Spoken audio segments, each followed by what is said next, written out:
अभी तक के वीडियोस में हमने ये देखा कि क्रिप्टो करेंसी में कैसे करते हैं इन्वेस्ट। पर क्यों करें क्रिप्टो करेंसी में इन्वेस्ट?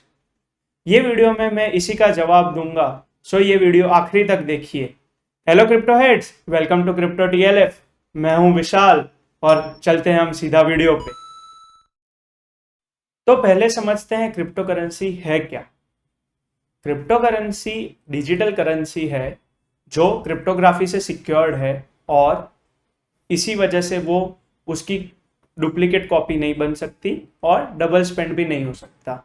क्रिप्टो ब्लॉकचेन टेक्नोलॉजी पे बेस्ड है, जहां बहुत सारे नोड्स क्रिप्टो को माइन करते हैं और नेटवर्क को सिक्योर रखते हैं। ब्लॉकचेन एक्चुअली क्या है?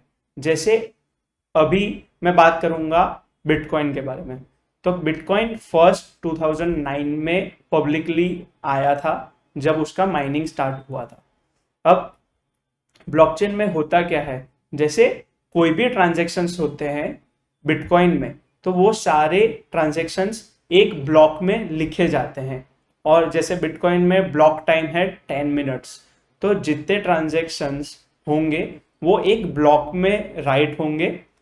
फिर उसको जो ब्लॉकचेन का नेटवर्क है, जो लोग माइन करते हैं, वो लोग वैलिडेट करेंगे। तो वो वैलिडेशन के बाद वो ब्लॉक में जितने भी ट्रांजेक्शन हुए थे वो सक्सेसफुल कंप्लीट होंगे।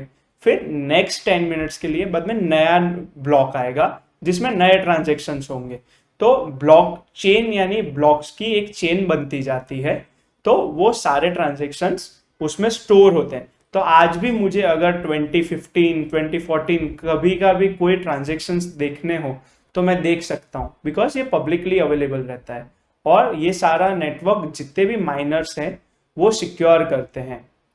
तो अब चीज वो आती है कि अगर माइनर्स जो हैं, अगर वही वैलिडेट गलत करे, तो मतलब सपोज एक माइनर या दो माइनर गलत वैलिडेट करें, बट जो दूसरे माइनर्स अवेलेबल होंगे वो उनको बताएंगे कि वो गलत है, तो ओवरऑल जो हायर परसेंटेज होगा वो नोड्स, जो भी गलत नोड्स होगी उनको क्लियर आउट कर देगी।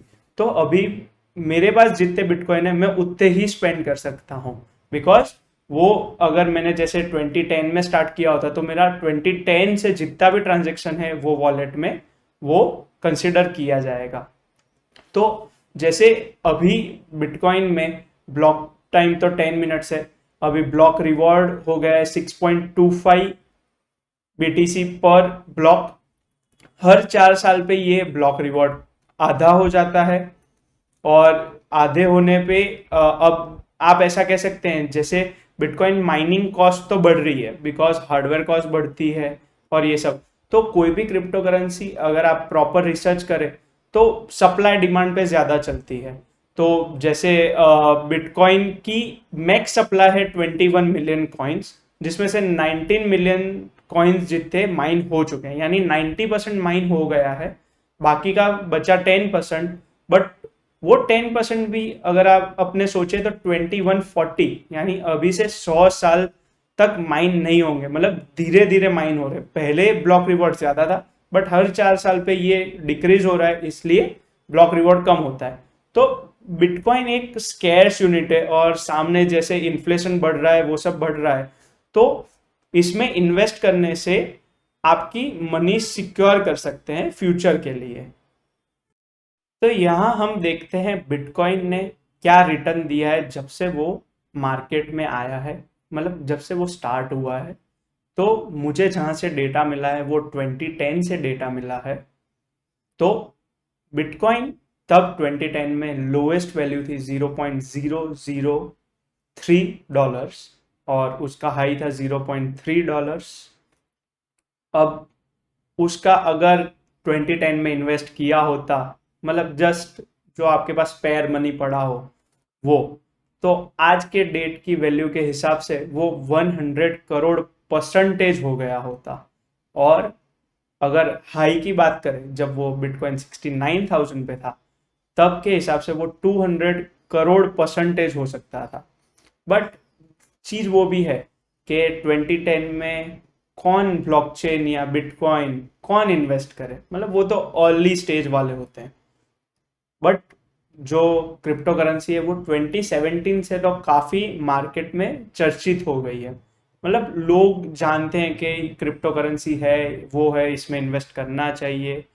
तो 2017 के हिसाब से अगर कंसिडर करें कि बिटकॉइन ने क्या रिटर्न दिया है, तो वो है 3000%। वो भी आज की वैल्यू के हिसाब से। अगर हाई कंसिडर करेंगे तो वो है 6900% वैल्यू। मतलब इतना रिटर्न इन्होंने 4 साल में बिटकॉइन ने दिया है। बट अब चीज वही है कि मैं आज इन्वेस्ट करूं या नहीं, फ्यूचर में वैल्यू बढ़ेगी या नहीं। जैसे मैंने पहले भी बताया, फ्यूचर में वैल्यू बढ़ सकती है। रीजन यही है कि 1 मिलियन का मार्केट कैप तो डिफाइंड ही है। अब जैसे गोल्ड होगा तो वो भी एक स्कैर्स यूनिट है, जितना मार्केट में उतना ही है। कहीं रेंडमली आके नहीं आ गया कि ये बिटकॉइन एक्स्ट्रा आ गए चलो बेच देते हैं। तो जो मार्केट में है, अब वो सप्लाई डिमांड पे डिपेंड करता है कि अभी सप्लाई बढ़ गया तो प्राइस कम होगी, डिमांड बढ़ती है तो प्राइस बढ़ भी जाती है। बट चीज वही है, हर 4 साल पे माइनिंग का रेट बढ़ जाता है तो ओवरऑल कॉस्टिंग बढ़ जाती है बिटकॉइन माइन करने की। तो ओवरऑल वैल्यू इसलिए भी बढ़ती है बिटकॉइन की। तो मैं यहाँ एक चार्ट भी दिखा देता हूँ जो 2010 से लेकर 2021 तक ईयर ऑन ईयर जो रिटर्न दिया है। कोई 2 साल ऐसे भी हैं जहां उसने नेगेटिव रिटर्न भी दिया है, बट ओवरऑल बहुत हाई रिटर्न दिया है। मैं ऐसा तो नहीं कह सकता कि आप ये या वो क्रिप्टो में इन्वेस्ट करें, बट आप अगर आपकी खुद की रिसर्च करते हैं थोड़ी, और आपको आपको लगता है कि ये क्रिप्टो करेंसी फ्यूचर में बढ़ सकती है, इसके पीछे कुछ टेक्नोलॉजी है, तो आप वो कॉइन में फ्यूचर के लिए थोड़ा मनी इन्वेस्ट कर सकते हैं। जैसे अभी भी आप लोग इन्वेस्ट करते होंगे स्टॉक्स में या फिर इक्विटी में एसआईपी की तरह, वैसे ही इसमें भी आप सपोज कीजिए कि आपके पास स्पेयर मनी है और हर मंथ 100 रुपीज 1000 रुपीज जो आपको ऐसा लगता है जस्ट रिस्क ले सकते हैं, वैसा इन्वेस्ट कर सकते हैं। तो आप आपका पोर्टफोलियो बनाना स्टार्ट कर सकते हैं, और मे भी फ्यूचर में क्रिप्टो करेंसी की ऐसी हाई वैल्यू हो जाए जहां आपको लाइफ चेंजिंग मनी मिल जाए। The thing is, crypto currency अभी भी नया है, ब्लॉकचेन नया है। अभी नई नई कंपनीज धीरे धीरे उसको एक्सेप्ट करना भी स्टार्ट कर रही है। तो धीरे धीरे ब्लॉकचेन का नाम तो बढ़ ही रहा है।